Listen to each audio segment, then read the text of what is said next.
18वीं सदी में औरंगजेब के निधन के बाद मुगल सल्तनत के वारिसों में सत्ता पाने की होड़ सी मच गई। भाई गद्दी के लिए भाई का खून बहाने का प्यासा था। साजिशों का दौर था। ऐसे उथल पुथल के दौर में मुगल सेना के दो बड़े सेनापति सैयद बंधु अचानक किंग मेकर की भूमिका में आ गए। सैयद भाई जिस पर हाथ रख देते थे वही सल्तनत का बादशाह बनकर गद्दी पर बैठ जाता था।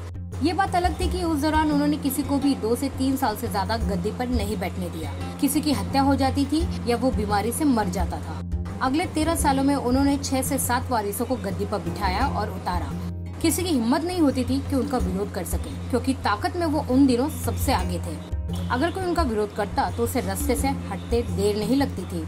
इन सैयद भाइयों के नाम सैयद अब्दुल्ला खान बरहा और सैयद हुसैन अली खान बरहा थे।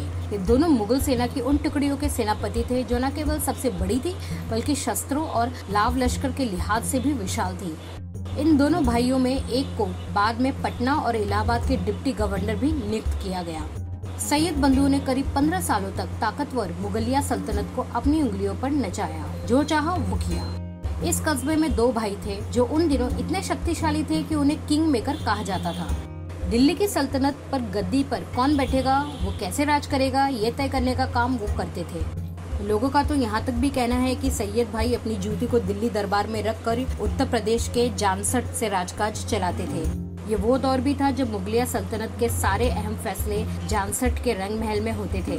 दिल्ली का दरबार एक पैर पर इन भाइयों की सेवा में हाजिर रहता था। बाद में जब इन भाइयों से नाराज दरबार के तुर्की और ईरानी धर्मगुरुओं ने बादशाह को उनके खिलाफ भड़काना शुरू किया, विरोधी एकजुट होने लगे। इनके बाद ये भाई कमजोर पड़ने लगे। उनके खिलाफ होने वाली साजिशें कामयाब होने लगी।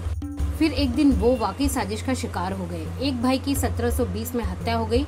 इसके 2 साल के भीतर दूसरे भाई को जहर दे दिया गया।